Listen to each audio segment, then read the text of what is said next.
warahmatullahi wabarakatuh. Bismillahirrahmanirrahim. Nahmaduhu wa nusalli wa nusallimu ala rasulihil karim wa ala alihi wa sahbihi ajma'in, amma ba'du. Fayaqulul haqqu tabaraka wa ta'ala, a'udzu billahi minasy syaithanir rajim.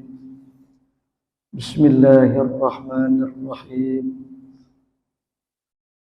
Ya ayyuhalladzina amanu taqullaha wa qulu qawlan sadida yuslih lakum a'malakum wa yaghfir lakum dhunubakum wa man yuti'illaha wa rasulahu faqad faza fawzan 'azima. Shadaqallahul 'azim. Janabal muhtaramin wal muhtaramat, hadirin wal hadirat, Bapak Ibu, saudara-saudara kaum muslimin muslimat rahimakumullah.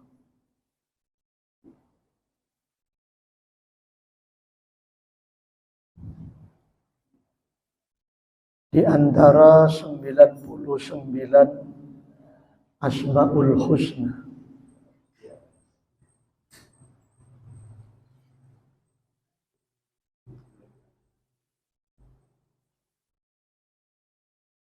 maka Allah Subhanahu wa ta'ala perintahkan kepada kita sebagai hamba-hambanya untuk mempelajari, meneladani sifat-sifat Asmaul Husna tersebut. Sehingga manakala sudah dapat dipelajari, diteladani,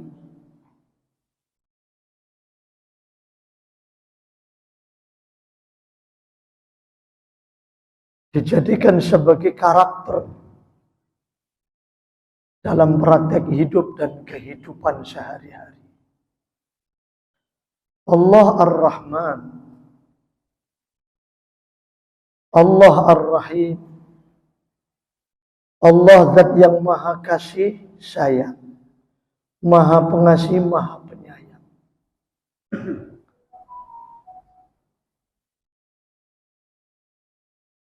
Demikian juga kita seharusnya memiliki sifat kasih sayang yang merupakan cerminan dari Asmaul Husna tersebut.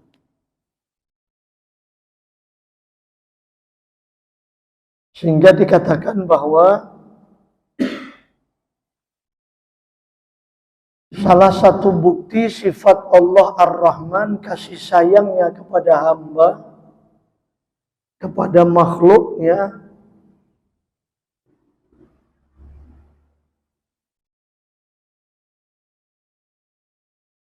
maka orang-orang beriman maupun orang-orang yang tidak beriman oleh Allah diberikan nikmat.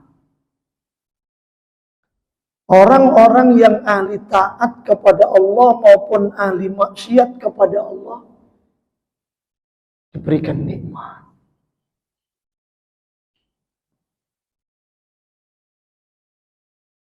Wa minal jaizi an yun'imal 'ashi wa yu'adzibal muti'. Termasuk di antara sifat jaiz Allah, sifat wewenang Allah, Allah Ta'ala memberikan nikmat kepada orang ahli maksiat. Begitu juga Allah Ta'ala punya wewenang memberikan siksaan kepada orang ahli taat.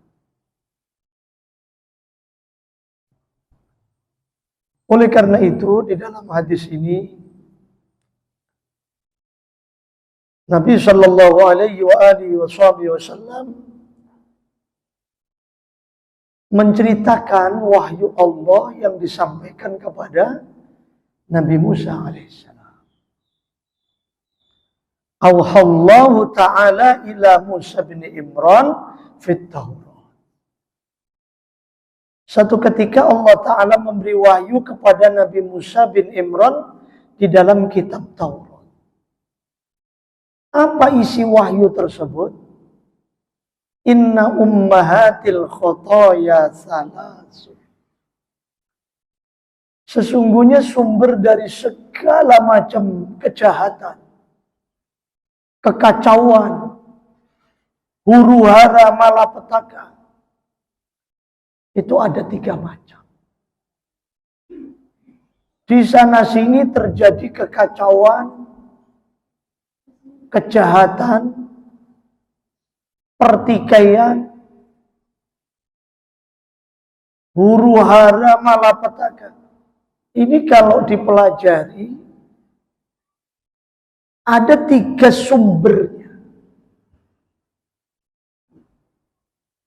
Yang pertama, al-kibru, kesombongan.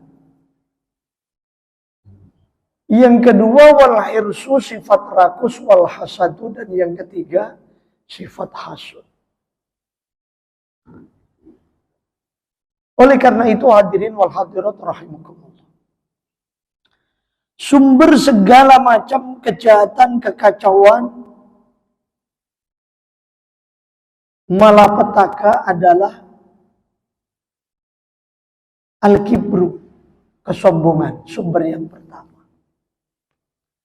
Di sana sini terjadi kekacauan karena terjadinya perilaku kesombongan.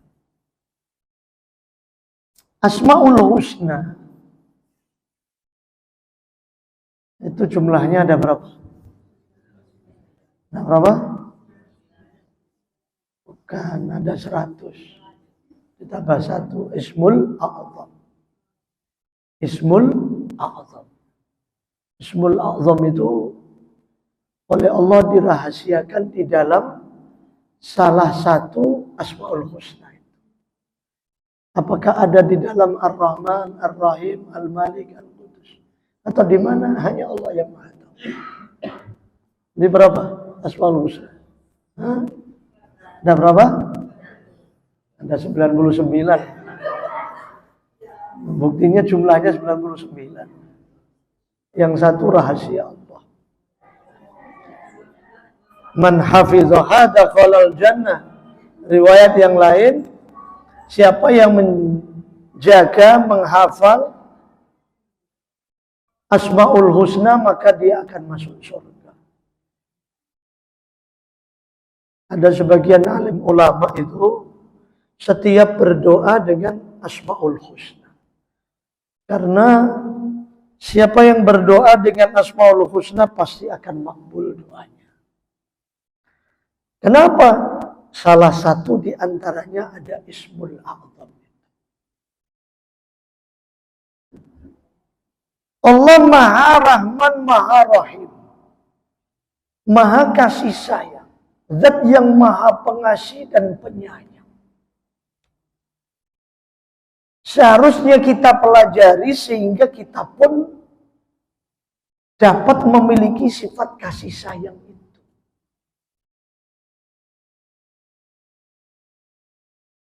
Kemudian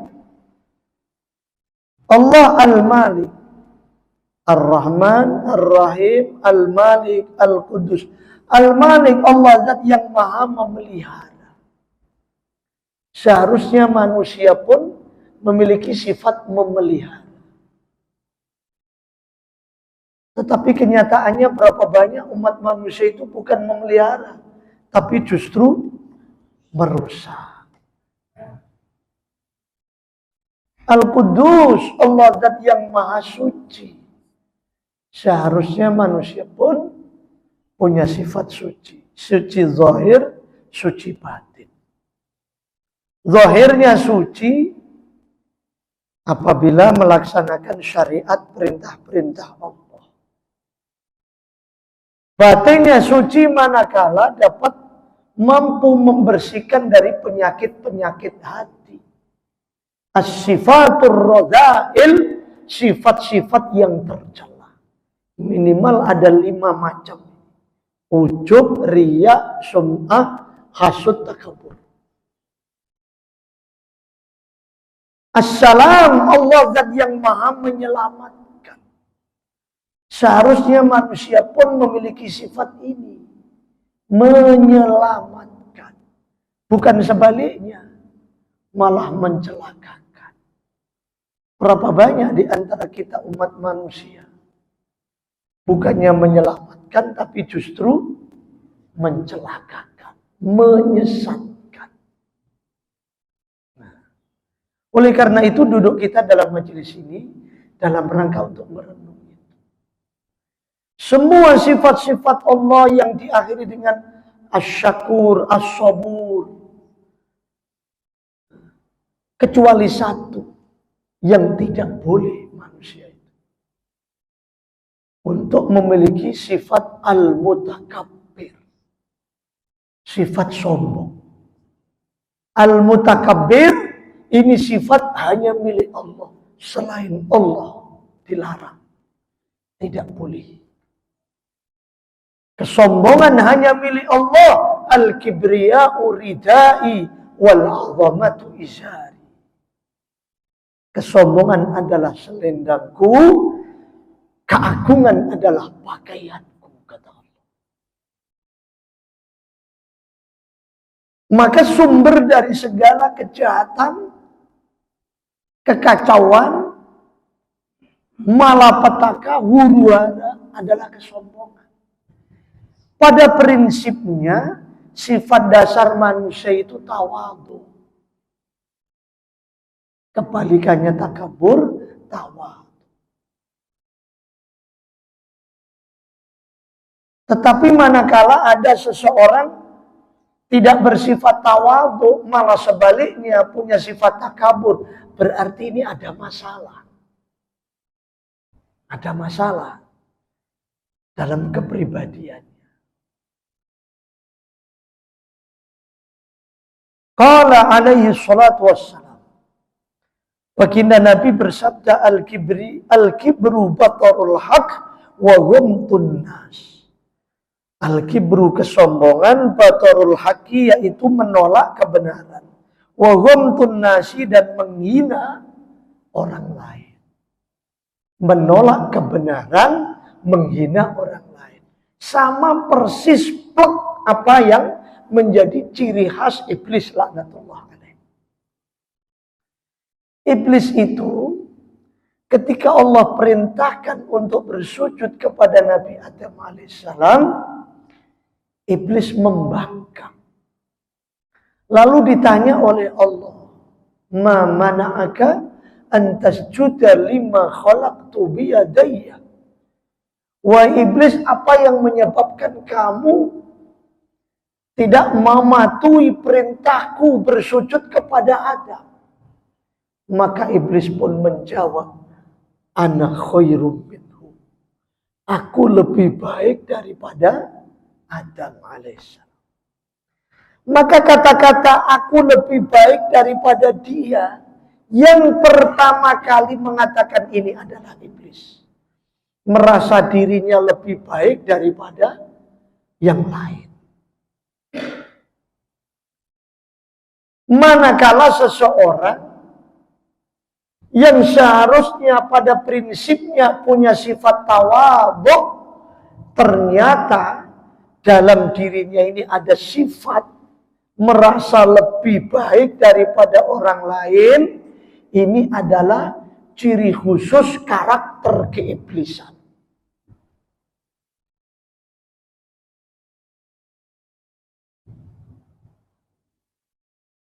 Ayraddul haqqi wa ihtiqarun nas. Menolak kebenaran, menghina orang lain. Meremehkan kepada sesama. Itu ciri khas iblis. Wa man nadhara ila nafsihi bi aini ta'zim wa ila ghairihi bi ainil istisghar fahuwa minal mutakabbirin. Wa man barang siapa nadhara memandang ila nafsihi kepada dirinya bi aini ta'zim dengan pandangan mengagungkan. merasa tinggi diri, merasa lebih baik diri daripada orang lain. Wa ila ghairi, dan memandang kepada selain dirinya bi'ainil istisghari, dengan pandangan meremehkan, merendahkan. Fahuwa minal mutakabbirin, maka orang tersebut termasuk golongan orang yang takabur. Jadi Bapak Ibu hadirin wal hadirat rahimakumullah, sifat takabur ini sifat yang dimurkai oleh Allah.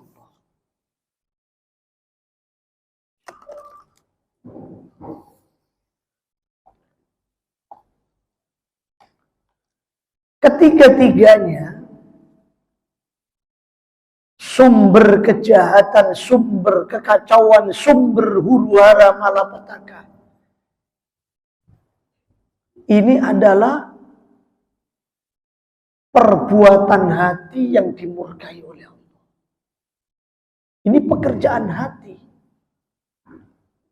Sekalipun tidak diucapkan, tidak diwujudkan dengan bahasa tubuh, ini sudah cukup sebagai perbuatan yang tercela. Karena Allah Zat yang maha melihat, maha mengetahui. Bapak Ibu, duduk kita dalam majelis ini, kita hendak sama-sama muhasabah, introspeksi diri kita masing-masing. Semoga Allah menjauhkan diri kita dari sifat takabur itu. Dan semua penyakit-penyakit yang menyebabkan sifat-sifat tercela bercokol di dalam hati kita. Hadirin wal hadirat rahimakumullah. La yadkhulul jannah man kana fi qalbihi mithqala dzarrah minal kibr. Tidak akan masuk surga seseorang yang di dalam hatinya ada sifat kibir walaupun sebesar dzarrah, sebesar debu yang sangat kecil. Rata-rata orang yang dirinya bermasalah itu terjangkit virus kesombongan. Ketika sudah diekspresikan dengan bahasa tubuh, maka akan membawa dampak negatif, akan membawa efek kepada orang lain. Merasa lebih baik dirinya, merasa lebih tinggi dirinya, merasa lebih mulia dirinya, merasa lebih pandai dirinya daripada orang lain. Itu nanti akan membawa efek kepada orang lain.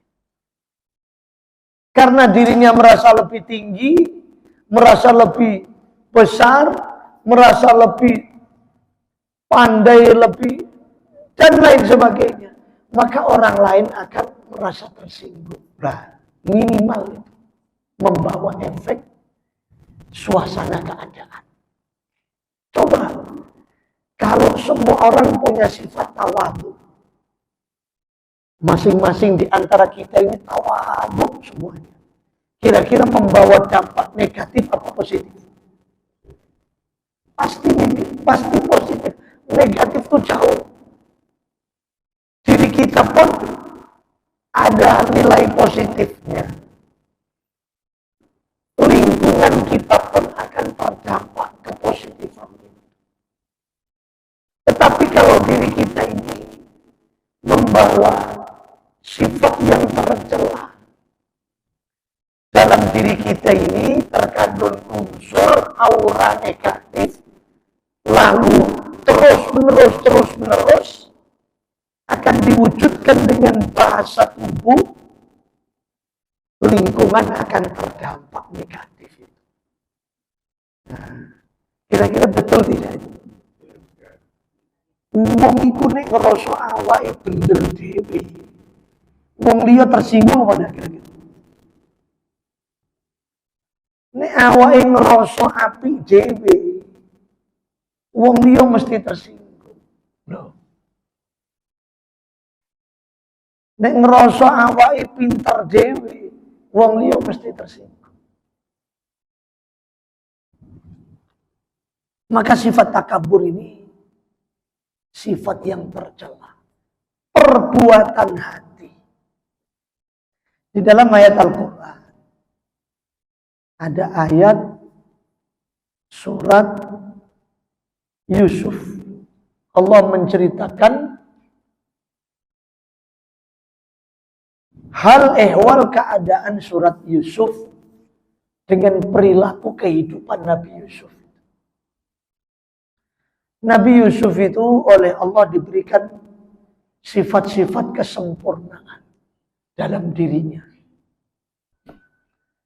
Nah, sifat-sifat kesempurnaan yang Allah Ta'ala anugerahkan kepada Nabi Yusuf itu memiliki potensi kesombongan semuanya. Nabi Yusuf itu oleh Allah diberikan anugerah, derajat, pangkat, kedudukan seorang pejabat yang tinggi. Menjadi Perdana Menteri Mesir saat itu. Rabbi qad ataitani minal mulki. Kerajaan, kekuasaan. Ya Allah, Engkau telah berikan anugerah kepada kami kerajaan, kekuasaan. Wa 'allamtani min ta'wilil ahadits.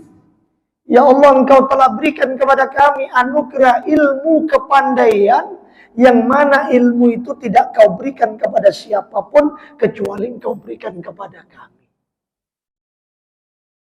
Nabi Yusuf menjadi Raja Mesir, Perdana Menteri Mesir. Nabi Yusuf itu mempunyai ilmu yang tidak dimiliki oleh orang lain. Ilmu apa? Ilmu takbirur ru'ya, takwil mimpi. Nah, saat itu Nabi Yusuf itu dibuang oleh saudara-saudaranya, dimasukkan ke dalam sumur. Lalu ditemukan oleh saudagar pedagang yang membawa barang dagangannya masuk ke dalam negeri Mesir itu. Di tengah perjalanan orang ini merasa haus, ambil air dari dalam sumur, ternyata kok berat. Diambil, ditarik, ternyata ada orang di dalam sumur. Nabi Yusuf ternyata. Maka oleh dua orang pedagang itu lalu dijadikan sebagai budak untuk diperjualbelikan. Nah, budak yang gagah, tampan, ganteng tentu mahal harganya. Nah, yang mampu membeli hanyalah para pejabat. Nah, pejabat yang paling tinggi di situ adalah Perdana Menteri di negeri Mesir itu, namanya Qitfirul Aziz. Yang punya istri namanya siapa? Zulaikha. Dibelilah oleh istana. Lalu diletakkan di dalam istana. Budak ini. Karena Nabi Yusuf ini orang yang gagah, tampan, ganteng. Hari-hari siang malam namanya Zulaikha ini kan melihat orang ganteng bagaimana kira-kira? Hah?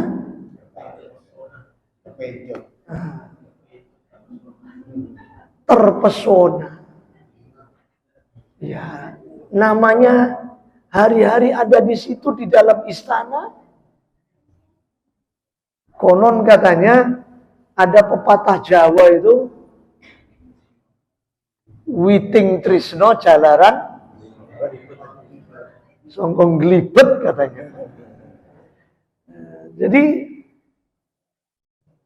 hari-hari siang malam berada di dalam istana itu, sekalipun itu budak pembantu, tapi kan ganteng tampan. Akhirnya istri raja ini Siti Zulaikha terpesona. Satu ketika Nabi Yusuf berada di dalam ruangan, di dalam kamar, tiba-tiba istri Qitfirul Aziz ini masuk ke dalam ruangan itu, terjadi kejar-kejaran. Nah, Siti Zulaikha ini mau berbuat kejahatan di situ. Walaqad hammat bihi wa hamma biha. Seorang wanita Zulaikha itu ingin berbuat zina dengan Nabi Yusuf. Saat itu Nabi Yusuf secara naluri manusiawi juga tergerak nafsunya. Tapi ini seorang nabi, maksum, dijaga oleh Allah.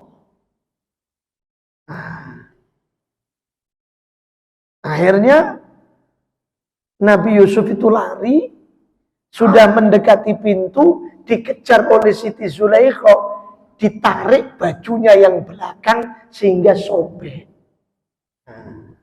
Sobek.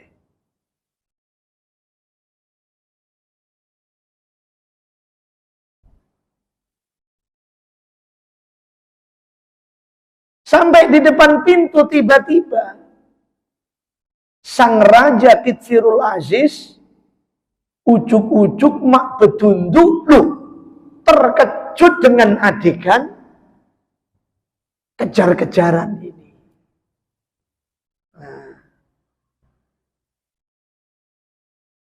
Karena ketangkap basah di depan mata suaminya, lalu sang istri itu mencoba untuk melakukan perbuatan fitnah, menfitnah Nabi Yusuf. Qala hiya rawatatni an nafsi wa syahida syahidun.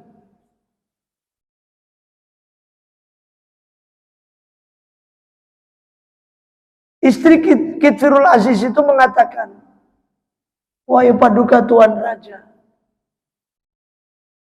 dialah yang sebenarnya yang ingin berbuat yang tidak baik, tidak senonoh kepadaku. Ada saksinya, ada buktinya.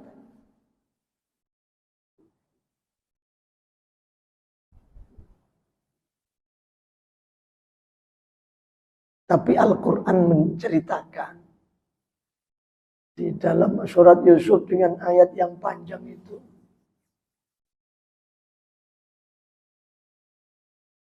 kalau yang sobek itu baju Yusuf yang depan, berarti yang berbohong adalah Nabi Yusuf.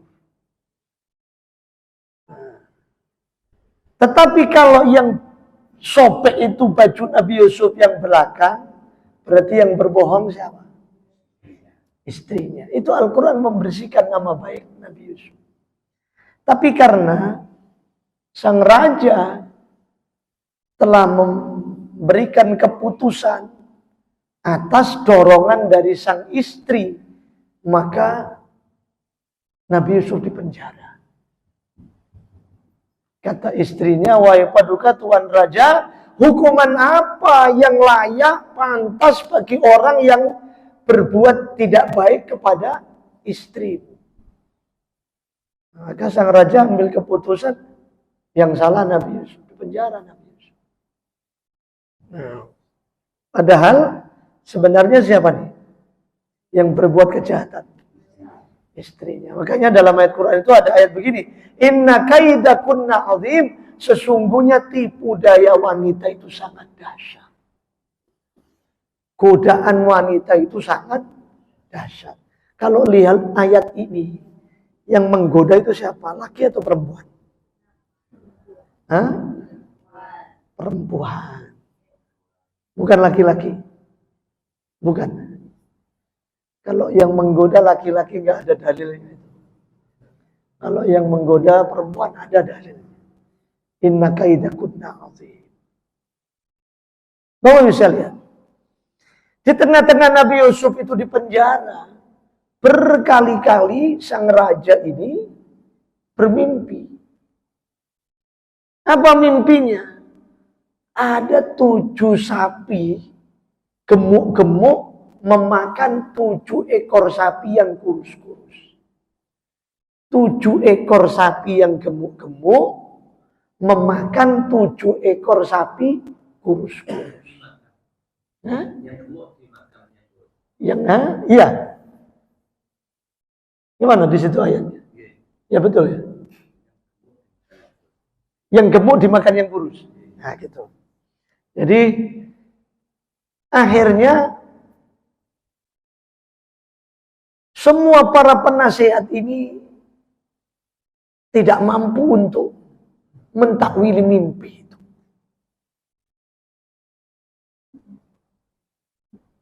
Karena tidak ada yang mampu mentakwili mimpi sang raja tersebut, ada informasi dari sipir penjara. Penjaga penjara apa namanya? Sipir. Bahwa ada seorang anak muda yang gagah tampan. Dia ini orang yang ahli ibadah. Di dalam penjara mungkin Nabi Yusuf itu sholat gitu ya. Nah, ceritalah sipir itu kepada istana bahwa ada seorang anak muda yang diberikan kelebihan, kepandaian, dipanggillah oleh istana. Lalu diceritakan oleh sang raja mimpinya. Kemudian Nabi Yusuf memberikan jawaban, takwilan mimpi itu. Bahwa 7 sapi yang gemuk-gemuk dimakan oleh 7 sapi yang kurus-kurus itu artinya nanti negeri Mesir itu akan terjadi peristiwa 7 tahun paceklik, 7 tahun kemakmuran. Nah, gitu. Kuasa Allah tidak lama kemudian sang raja itu wafat, meninggal dunia. Raja itu meninggal dunia. Tinggal permaisurinya. Kekuasaan berada di tangan permaisuri. Nah, singkat cerita, lalu permaisuri ini menikahlah dengan Nabi Yusuf alaihissalam. Karena menikah dengan Nabi Yusuf, akhirnya Nabi Yusuf yang jadi raja. Nah, jadi raja. Ini, Masya Allah. Nabi Yusuf oleh Allah diberikan anugerah sebagai seorang raja, kekuasaan. Nabi Yusuf oleh Allah diberikan ilmu, takbirur ru'ya. Ilmu itu sampai sekarang masih ada Pak, ilmu takbirur ru'ya itu. Yang dilanjutkan para nabi, para rasul, kemudian para sahabat, para tabi'in. Dahulu ada salah satu ulama besar di kalangan para tabi'in namanya Muhammad bin Sirin. Muhammad ibnu Sirin ini ahli takbirur ru'ya. Ada kitab itu, kitab takbirur ru'ya Muhammad bin Sirin. Saya punya, nah, tebal sekali kitabnya. Kitab takbirur ru'ya libni Muhammad bin Sirin. Nah, Muhammad bin Ibn Sirin itu. Macam-macam takwil mimpi ada di situ. Kalau orang tua-tua dulu, kalau bahasa Jawanya itu betal jemur. Primbon betal jemur. Itu buku betal jemur itu termasuk tunggalnya Sabdo Palon apa itu loh. Nah, itu kalau bahasa Arab ada kitab namanya Takbirul Ru'ya Ibn Sirin. Biasanya kata orang-orang sih, nek mimpi dicokotulo, itu mimpi apa itu? Artinya apa? Nah, mau menikah katanya. Dan itu memang benar, memang benar. Ada kitabnya itu. Kalau umpamanya tidak percaya dengan vital jemur, ya takbir ya Ibnu Sirin. Ada juga kitab Abu Ma'syar Al-Falaki. Nah, itu orang-orang dulu itu ilmunya luar biasa. Ya kalau ada orang tidur di atas ranjang kok mimpi gelundung, gimana? Ya memang gelundung temenan ya. Gelundung temenan. Nah, Nabi Yusuf itu oleh Allah diberikan anugerah sifat kesempurnaan, orang yang berwajah tampan ganteng. Begitu juga nasab. Keturunan dari kalangan para nabi, para rasul, para bangsawan. Jadi masing-masing sifat-sifat ini adalah sifat-sifat kesempurnaan semua. Wong pangkat, wong pinter, wong soge, wong ganteng, wong nasab, jangkep iki wis. Nah, kalau kita mau merenung sifat-sifat kesempurnaan yang Allah anugerahkan kepada Nabi Yusuf itu adalah sifat-sifat kesempurnaan yang mempunyai potensi kesombongan. Betul tidak kira-kira Pak? Ono wong kok jadi pejabat. Ini berpotensi sombong. Pejabat ya. Kanan kiri dikawal, depan belakang dikawal. Semua bisa diatur. Semua bisa diatur. Segala hal dia yang ngatur. Ini kok sudah nggak ada beritanya ini. Lama ini. Biasanya kan biar saya atur. Itu mana orangnya sekarang? Hah? Sudah pensiun. Menteri segala bidang. Dia biar saya atur. Ya Allah, ya Rabbi ya Karim. Ternyata manusia itu cuma segitu saja ya. Ya Allah, ya Rabbi ya Karim. Betapa besar potensi kesombongan seorang yang diberikan anugerah pangkat jabatan kedudukan.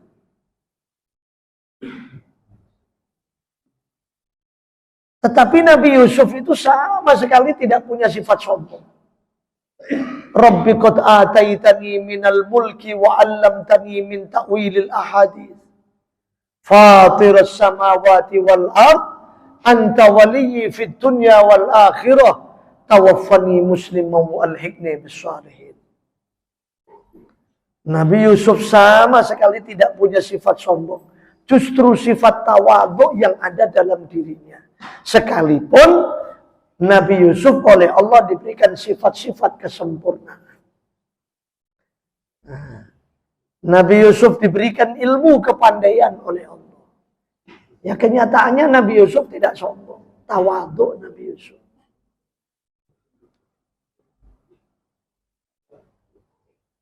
Nabi Yusuf oleh Allah diberikan anugerah harta, kaya raya. Seorang pejabat kaya. Tapi juga tidak ada kesombongan. Demikian juga Nabi Yusuf ini orang yang gagah tampan ganteng. Sifat kesempurnaan tapi tidak ada kesombongan. Biasanya orang yang punya sifat-sifat seperti ini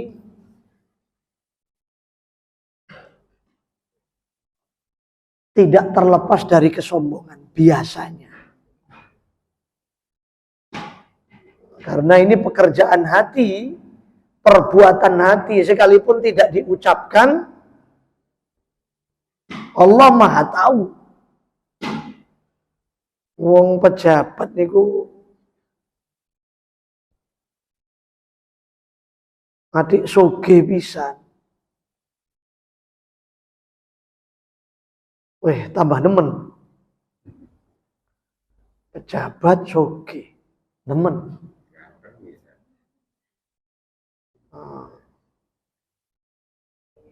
Wong ganteng ya padha ae. Itu potensi kesombongan. Wong ganteng niku. Senajan ora diomongno. Lungguh sak lungguh dateng pundi kemawon tola-tolengi wonengen isine ati iku wong sakmene akeh kok ono sing ganteng rembes kabeh. Kejaba aku. Ini kesombongan, Pak. Walaupun tidak diucapkan. Itu kesombongan. Wong sugih. Niku pancen nggih segala-galanya. Bangun masjid umpamane. Nek wis sing tampil wong sugih, Pak. Nuding tok kun fayakun itu. Loh iya. Umpamanya kamar mandi, toilet, tempat wudhu belum jadi. Orang kaya tampil, sudah Pak Tamir. Loh, nuding tok wis jadi. Tanggung jawab saya. Kubahnya belum jadi umpamanya. Sudah Pak Tamir, tanggung jawab saya. Jadi. Orang kaya itu. Tapi kadang-kadang wong sugih niku mleseti. Sok-sok wong pangkat niku mleseti. Wong ganteng ya ngono mleseti. Ganteng cekelan duwe, orang duwe agama. Wah, blaen iki. Blaen. Masya Allah. Nabi Yusuf tidak demikian. Senantiasa tawadhu. Memahasucikan Allah, memahabesarkan Allah. Taat kepada Allah. Sebenarnya jadi pejabat itu bukan tidak boleh. Boleh saja. Kenyataannya sejak zaman dahulu, para nabi, para rasul, para sahabat banyak yang jadi pejabat. Nabi Dawud itu jadi panglima perang. Nabi Sulaiman jadi raja. Nabi Yusuf jadi perdana menteri. Di kalangan para sahabat begitu juga. Sahabat Mu'adz bin Jabal menjadi gubernur di Damaskus, di negeri aman. Sahabat Bilal bin Rabah menjadi gubernur di Damaskus. Bukan tidak boleh orang Islam jadi pejabat. Boleh, silakan. Nyatane wong-wong biyen para nabi, para rasul ya akeh sing dadi pejabat. Cuma bedane, Pak. Ini Nabi Yusuf iku dipenjara sik baru tadi pejabat. Nek wong saiki enggak. Dadi pejabat sik baru dipenjara. Wis iki engko pemerintahan baru ini nanti, rezim yang baru datang. Wakai iku berbondong-bondong itu. Makanya dengan sekuat tenaga mereka bagaimana supaya tidak bisa digeser. Ya, Masya Allah. Saya di sana sini ngisi pengajian itu banyak yang tanya fenomena akhir-akhir ini nanti tanggal 14 Februari ya. Hah? 14 Februari. Itu.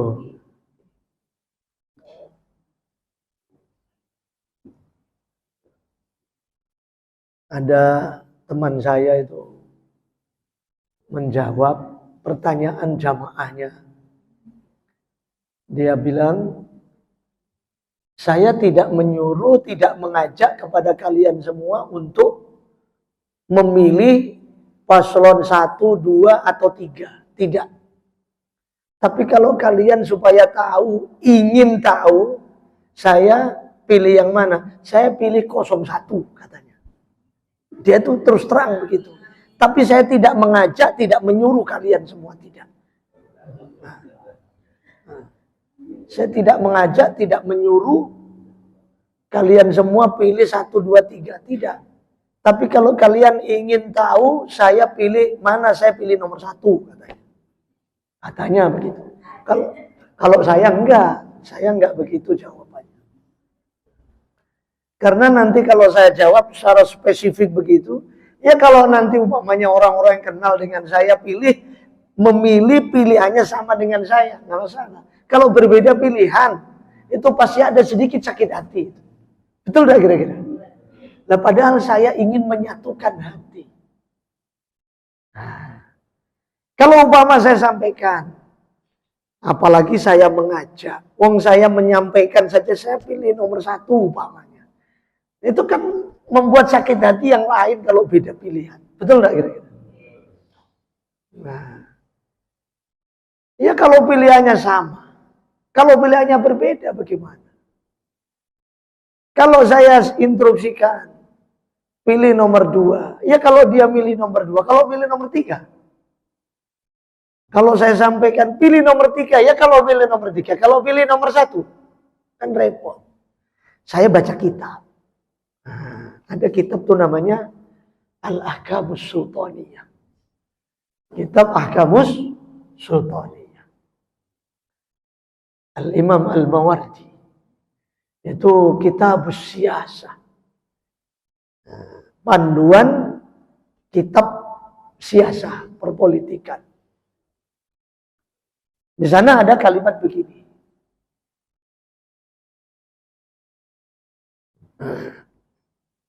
Tasarruful imam ala ra'iyah manutun bil maslahah. Kebijakan-kebijakan seorang pemimpin itu akan berdampak baik positif maupun negatif kepada umat, kepada rakyat. Setiap kebijakan yang diputuskan oleh seorang pemimpin pasti membawa dampak kepada umat. Betul tidak kira-kira? Ya pasti. Kalau pemimpinnya ini pemimpin yang baik, maka dia akan membuat kebijakan yang baik. Kalau pemimpinnya tidak baik, maka dia akan memutuskan, mengeluarkan kebijakan yang tidak baik. Nah, lalu bagaimana cara untuk memilih pemimpin yang baik itu? Pertama, diri kita sendiri yang harus muhasabah. Kita ini orang baik apa orang tidak baik? Nah, kalau kita ini memastikan diri sebagai orang yang baik, insya Allah nanti akan berpotensi Allah Ta'ala memunculkan pemimpin orang yang baik. Jadi pertama kali diri kita sendiri. Jelas Pak ya? Nah, diri kita sendiri. Cocokkan sesuai dengan syariat. Jadikanlah diri kita orang yang baik. Nah gitu. Kemudian setelah itu ada 2 hal. Kriteria, ciri-ciri seorang pemimpin yang layak untuk dipilih. Nah, setelah diri kita ini memastikan diri sebagai orang yang baik, maka ada 2 hal yang layak sebagai kriteria orang yang yang dipilih menjadi pemimpin. Apa itu? Yang pertama, satu sosok yang memiliki kepribadian, karakter, sifat yakhsyallah, sifat takut kepada Allah. Ini yang pertama. Yang kedua, memiliki karakter, sifat, kepribadian yarhamun nas, punya kasih sayang kepada umat. Siji yakhsyallah, loro yarhamun nas. Itu Pak. Ini berdasarkan kitab itu. Nah kalau di antara tiga-tiganya gak ono sing cocok belas, ya kita cari di antara mereka bertiga yang agak mirip-mirip. Nah gitu. Yakhsyallah wa yarhamun nas. Yang punya rasa takut kepada Allah, punya sifat kasih sayang kepada umat. Tentu kita melihat rekam jejaknya. Nah begitu. Jelas ini keterangan ini Pak. Jelas ya? Saya tidak akan mengajak, apalagi saya menyuruh, menyeru. Tidak. Apalagi saya menyampaikan seperti teman saya. Kalau sampean pengen tahu saya pilih apa, saya pilih 01 katanya. Kalau saya enggak, gak enak itu nanti. Di rumah umumnya gak enak. Ya silakan. Kira-kira di antara bertiga itu. Nabi Yusuf alaihissalam satu sosok orang yang memiliki karakter seperti itu. Yakhshallah wa yarhamun nas. Di penghujung ayat itu diceritakan Nabi Yusuf itu selalu memohon, berdoa kepada Allah yang diminta dua hal. Ya Allah, tawaffani musliman wa alhiqni bish-shalihin. Matikan kami dalam keadaan husnul khotimah, setelah itu kumpulkan kami bersama orang-orang saleh. Loh, itu contoh Pak, yang diceritakan oleh Rasulullah SAW di dalam Al-Quran itu. Hadirin wal hadirat, Bapak Ibu sekalian yang dimuliakan Allah Ta'ala. Jadi 4 sifat yang sempurna itu masing-masing memiliki potensi kesombongan. Tapi Nabi Yusuf tidak sama sekali. Nah, wong pangkat, wong soge, wong pinter, wong ganteng, nasab. Nasab ini potensi kesombongan juga. Kadang-kadang ono wong iku isi atine iku aku wong soge yo gak. Dadi wong alim yo gak. Wong pangkat gak. Ganteng yo gak. Nah, berarti opo iku? Soge gak, pinter gak. Dadi wong pangkat yo enggak, ganteng iku lho gak. Sembarang kalir kok. Gak ono oleh wong iki. Tapi dalam hatinya dia ini ada. Senajan aku dudu wong pangkat, dudu wong soge, dudu wong pinter, dudu wong ganteng. Tapi ini semua anak buahnya bapak saya. Anak buahnya bapak saya ini. Sehingga apa? Merasa dirinya ini terhormat, mulia, ada privilege yang dia terima selama ini. Bagaimana tidak? Hari ini masuk partai, besok jadi ketua umum. Coba.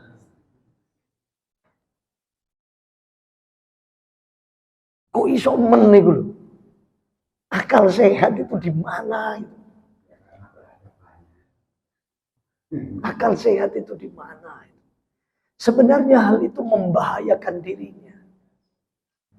Dan membahayakan kepada orang lain. Betul tidak kira-kira? Sehingga orang lain itu jadi gaduh. Jadi gaduh. Itu sumbernya dari mana? Al-kibru, kesombongan. Kesombongan. Maka kita duduk dalam majelis ini dalam rangka untuk bagaimana supaya berupaya menyingkirkan sifat itu dari dalam diri kita. Mungkin levelnya kecil maupun besar, sesuai dengan makom masing-masing di antara kita. Pendeke dadi wong sing tawadhu, aja dadi wong sing sombong. Nah, siji. Sing nomor loro, wal hirsu, sifat rakus. Ini sifat rakus, sifat yang dimurkai oleh Allah. Sampai kapanpun orang yang punya sifat tamak, rakus, ini orang yang akan tercela selama-lamanya. Kurang saja. Gak ada sifat qanaah. Kalau ada sifat qanaah dalam dirinya, akan nyingkir sifat tamak. Kalau ada sifat tamak dalam hatinya, akan menyingkir sifat qanaah. Karena bertolak belakang. Tidak bisa bertemu dua sifat ini. Kalau sifat takabur datang, sifat tawadhu pergi. Kalau sifat tawadhu ada dalam diri kita, sifat takabur pergi. Sifat qanaah demikian juga. sifat rakus. Tulisannya itu 3 huruf. Tamak itu. To, mim, ain. Lah ketiga-tiganya ini bolong. To, mim, ain. Coba kalau ditulis. To itu bolong tidak? Bolong. Kalau ditulis lagi mim bunder itu bolong. Ain begitu juga bolong. Ya karena bolong, diisi berapa saja. Ya, namanya bolong. Kurang terus, rakus, tamak. Nah, begitu Bapak Ibu. Nah, orang punya sifat rakus, tamak, kurang. Ono wong kok duwe sifat kurang terus. Itu sebenarnya sebabnya itu sepele. Sederhana saja sebabnya. Apa penyebab wong kok duwe sifat rakus, kurang, tamak? Sebab itu sederhana. Mergo tonggoi. Mergo tonggoni. Mergo tonggo. Nok jero ati iki kok duwe sifat kurang. Iku mergo tonggo. Kalau saya melihat ini sampean ini, nampaknya ini orang yang banyak duitnya semua ini. Nampaknya. Zohirnya. Tapi kenapa kadang-kadang hati kita ini merasa kurang? Duitku kok sithik. Iya, mergo lungguh jejer karo wong sing duwike luwih akeh timbang sampeyan. Sehingga perasaan duitku kok sithik. Loh. Mergo apa? Tanggane. Omah ya ngono, omah sampeyan ku wis apik-apik kabeh. Kenapa kita merasa rumah kita ini jelek, ngerasa kurang? Iya, soalnya tanggane. Tanggane omahe luwih apik timbang kula sampeyan sehingga ngerasa kurang. Kurang apik, kurang apik, kurang apik. Betul enggak kira-kira? Mergo tanggane, lha iku mau tanggane iku mau. Ibu-ibu ya sama. Mesti ini ku sayu-ayu mesti ini. Tapi opo kok ngerasa aku kok gak ayu. Nah, iku mergo tanggane. Mergo tanggane. Mangkane nek sampean kok lungguh dijejeri wong sing luwih ayu timbang sampean, nang cepet nyingkri yo. Cepet nyingkri. Itu salah satu ikhtiar itu. Mergo tanggane.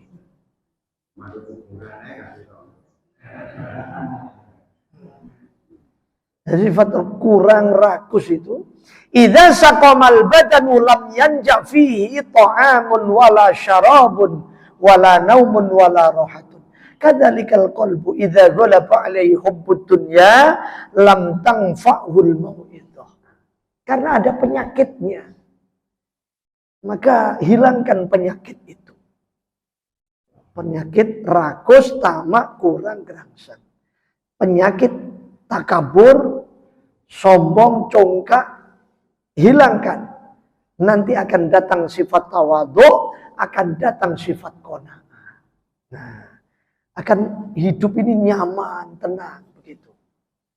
Bagaimana Pak? Kira-kira Pak? Ini memang pekerjaan hati, perbuatan hati. Orang lain tidak ada yang tahu kecuali dirinya sendiri. Kemudian yang ketiga wal hasadu, sifat hasud. Dilanjutkan pertemuan yang akan datang insyaallah. Ini sudah jam berapa? Jam 9 ya? Jam 9. Baik, sampai di sini Bapak Ibu. Ada yang mau tanya monggo dipersilahkan. Nggih. Ada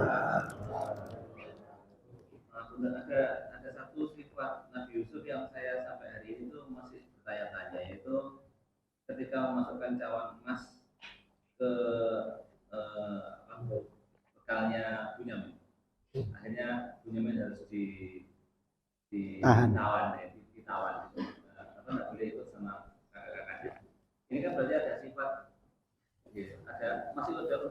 manusianya. Ya. Nah itu dari hal ini apa sebenarnya maknanya? Iya. Jadi Nabi Yusuf itu seorang nabi. Seorang nabi. Tentu nabi itu maksum, dijaga oleh Allah dari perbuatan yang tercela. Adapun peristiwa itu terjadi, kan datang saudara-saudaranya itu 11 orang ditambah Binyamin 1 orang. Mereka semua tidak ada yang tahu kalau Nabi Yusuf itu saudaranya yang pada waktu itu sekian tahun yang lalu diceburkan ke dalam sumur. Ya toh? Sekarang ini sudah jadi raja, Pak. Musim paceklik terjadi. Tapi istana sudah menyiapkan bahan pokok makanan ini, sudah siap untuk menyiapkan rakyatnya yang datang itu. Akhirnya satu keluarga dari Bani Yakub ini, mereka datang juga bawa karung masing-masing. Diisilah bahan makanan pokok di dalam karungnya masing-masing. Satu orang di antara saudaranya itu namanya Binyamin. Jadi Nabi Yusuf itu Yusuf bin Yakub bin Ishak bin Ibrahim. Kan begitu? Ibrahim punya anak namanya Ishak. Ishak punya anak Yakub. Yakub punya anak Yusuf. Nah, Nabi Ibrahim itu punya 2 istri. Sarah sama Hajar. Hajar melahirkan lebih dulu Ismail, kemudian Sarah melahirkan Ishak. Ishak ini punya 2 istri. Punya 2 istri, tapi tidak disebutkan namanya dalam kitab itu, saya lupa. Punya 2 istri. Ada salah satu anaknya ini namanya Yakub itu. Nah, Yakub ini punya 2 istri juga. Jadi wong biyen-biyen ku loro kabeh, kula kandhani sampeyan. Loro kabeh. Tapi aja melo-melo sampeyan. Aja melo-melo. Duduk nabi, duduk rasul. Nah, Yakub ini punya 2 istri. Istri pertama anaknya 11. Istri kedua anaknya 2. Anak yang pertama itu, dari istri pertama itu namanya Yahuda. Namanya siapa? Yahuda. Nah, semua adik-adiknya Yahuda ini pro dengan Yahuda. Jenenge dulur tua ya toh. Nah, Yahuda. Nah, sampai sekarang orang-orang yang menjadi generasi penerus keturunan Yahuda itu dan orang-orang yang pro dengan Yahuda disebut dengan Yahudi. Nah, disebut dengan Yahudi. Sedangkan istri yang kedua punya anak 2. Ini Yusuf dengan Binyamin. Nah, gitu. Yusuf dengan Binyamin. Di antara sekian anak-anak Nabi Yakub ini, putra-putra Yakub, yang paling disayang oleh Yakub itu Yusuf itu. Bukan berarti Nabi Yakub itu tidak sayang kepada yang lain. Sayang juga. Cuma karena Nabi Yakub itu seorang nabi, beliau mengetahui bahwa ini nanti kelak akan menjadi nabi juga. Maka Nabi Yakub menjaga betul-betul. Gitu loh. Jadi bukan karena kesayangannya Nabi Yakub kepada anak-anak yang lain ini berbeda, tidak. Semuanya sama. Semuanya rata kesayangannya. Cuma ini kan seorang nabi, gitu loh. Allah beritahu dia ini kelak akan menjadi seorang nabi. Seorang rasul. Maka harus dijaga. Nah, karena sikap Nabi Yakub yang seperti ini pun perintah Allah. Nabi Yakub bukan pilih kasih, tidak. Wong Nabi Rasul kok. Sifatnya ini adil. Tapi ini perintah Allah supaya dia menjaga betul-betul. Sikap Nabi Yakub ini menjadi kesenjangan sosial bagi mereka yang lain. Baper nek cara saiki. Membuat baper anak-anaknya yang lain. Lah iya wong kabeh oleh metu Yusuf kok gak oleh. Kan ngono, Pak. Dirayu-rayu bapaknya ini. Supaya Yusuf ini boleh dapat izin dibawa untuk keluar main sambil angon kambing. Nah gitu. Karena anak-anaknya yang minta, ya akhirnya Yakub merestui. Ternyata Yusuf dilebokno sumur, pulang tidak membawa Yusuf. Salah satu kambing, ratusan ribuan kambing itu disembelih kambingnya. Lalu baju Nabi Yusuf itu dilepas, Nabi Yusuf dilebokno sumur, kelambine Yusuf itu diolet-oleti darah kambing yang dipotong disembelih itu. Nah, ditunjukkan kepada ayahnya sambil nangis-nangis. Jadi orang yang berpura-pura itu mulai sejak zaman dulu, Pak. Itu sampai sekarang itu. Itu kan politik namanya. Ya toh, politik nangis-nangis, politik mengiba-iba. Nah, itu mulai sejak zaman dahulu, Pak. Tapi kan tidak mikir dia lah iya. Umpama iki Yusuf iki kan dia menyampaikan bahwa Yusuf diterkam serigala. Kalau seandainya diterkam serigala betul, mesti bajunya robek. Tapi ini kok tidak. Satu. Yang kedua, darah manusia dengan darah kambing itu beda apa sama? Baunya itu beda. Nabi Yakub sebenarnya tahu ini tipu daya anak-anaknya ini. Tapi mau bagaimana lagi? Mencari kemana? Nangis. Setiap hari siang malam nangis Nabi Yakub. Sampai matanya buta.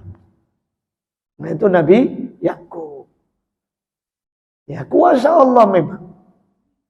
Singkat cerita, akhirnya Nabi Yusuf jadi rojo. Bagaimana supaya untuk mempersatukan saudara-saudaranya kembali ini? Salah satu di antara saudaranya itu yang tahu amain. Tahu amain itu tunggal bapak mbok. Tahu amain itu. Ini kan seayah seibu dia. Dengan Bunyamin. Yusuf mengenali, Pak. Tapi Bunyamin tidak mengenali Nabi Yusuf. Apalagi Yahuda yang lain. Akhirnya oleh Nabi Yusuf karungnya Bunyamin dimasuki apa itu? Takeran itu. Ya. Itu taker.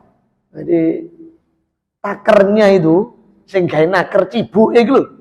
Nah, cibuke itu terbuat dari emas. Nah, cawan emas itu. Setelah dipakai naker, men gak ketara dilebokno kono. Wes. Sebelum mereka pulang semuanya,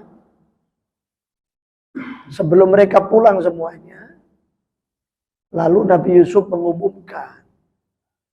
Nah, apa pengumuman Nabi Yusuf? Istana merasa kehilangan cawan emas itu. Siapa yang mengambil tidak boleh pulang, harus ditahan. Akhirnya diperiksa, Pak. Masing-masing karung 11 orang tambah 1, 12 orang. Diperiksa satu persatu Yahuda dan adik-adiknya 11. Tidak ada satupun. Ternyata yang ada di dalam karung Binyamin. Semuanya boleh pulang, Binyamin tidak boleh pulang. Nah, di situ. Untuk apa Binyamin ditahan? Oleh Nabi Yusuf itu mau dikasih tahu. Nah, gitu. Bahwa ini Yusuf saudaramu. Nah, gitu. Supaya mereka tidak terkejut. Itu memang ya di dalam Al-Quran itu diceritakan seperti itu. Sutradaranya Allah Ta'ala memang. Jadi bukan berarti kemudian itu merupakan satu keburukan. Tidak. Tidak. Kalau langsung ditahan umpamanya, ini Benyamin bersini dulu, ada apa ini kok ditahan ini? Nah, gitu nanti menimbulkan kecurigaan saudaranya yang lain. Nah, begitu juga Nabi Yusuf. Secara manusiawi, walaqad hammat bihi wa hamma biha. Ketika laki perempuan Yusuf dengan Zulaikha itu berada di satu tempat, nah, sudah situasinya seperti itu.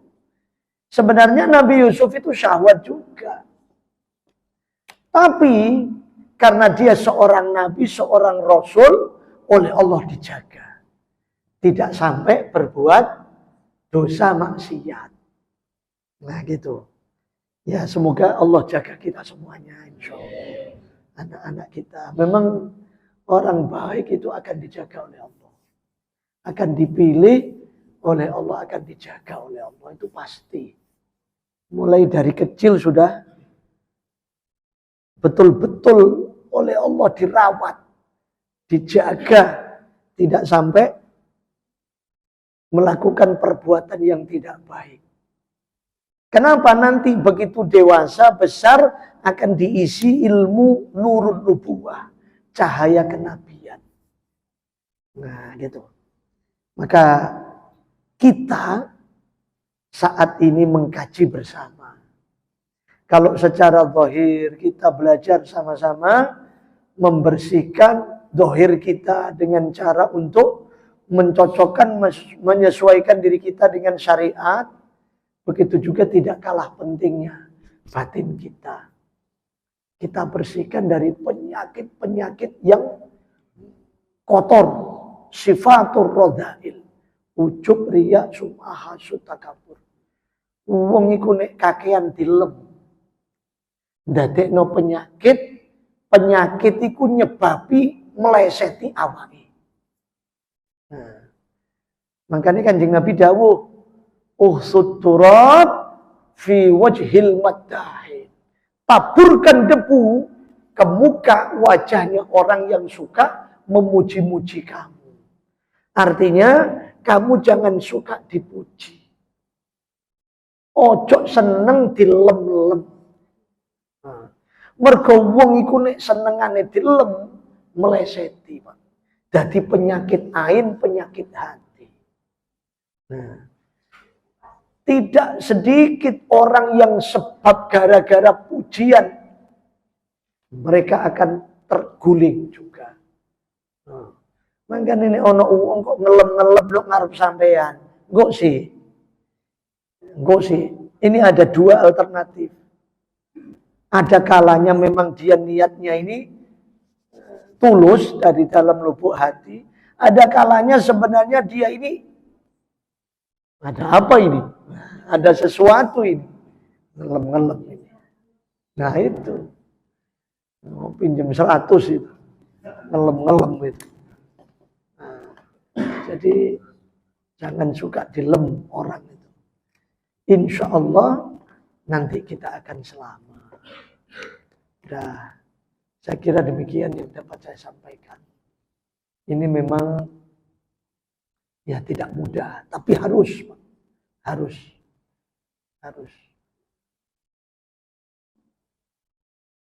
Wong iku nek wis mencapai puncak.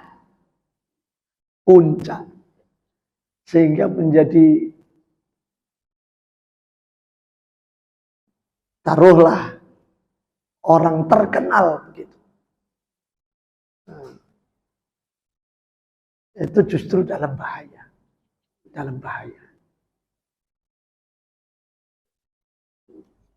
Ada orang punya anak perempuan, anak gadisnya ikut kontes Indonesian Idol itu. Menang, Pak. Followernya banyak. Jadi artis. Begitu diumumkan menang, bapak mae sujud. Sujud syukur saja.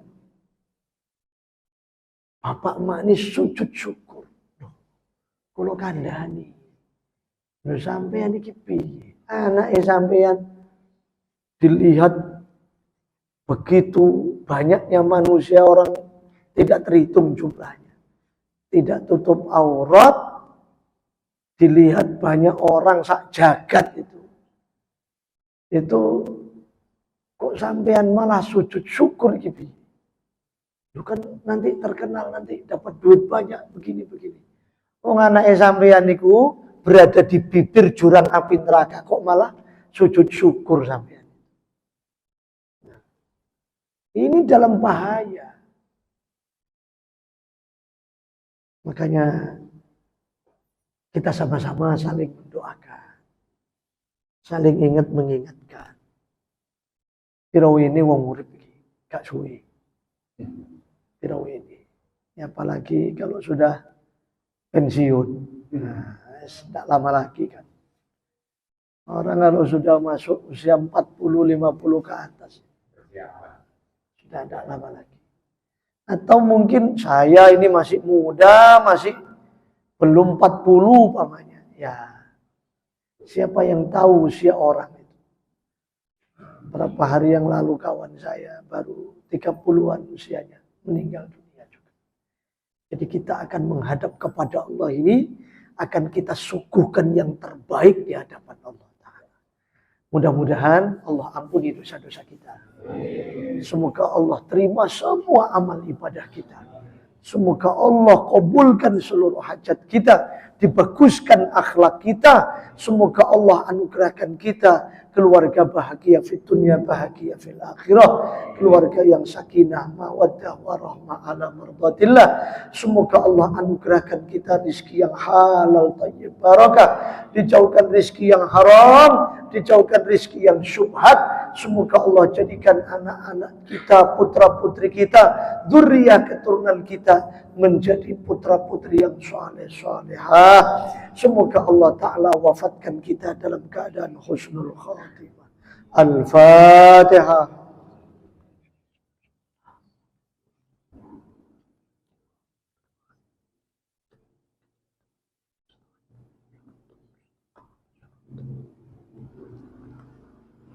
Wassalamualaikum warahmatullahi wabarakatuh. Kita sholat ya Pak ya. Sholat duha ya.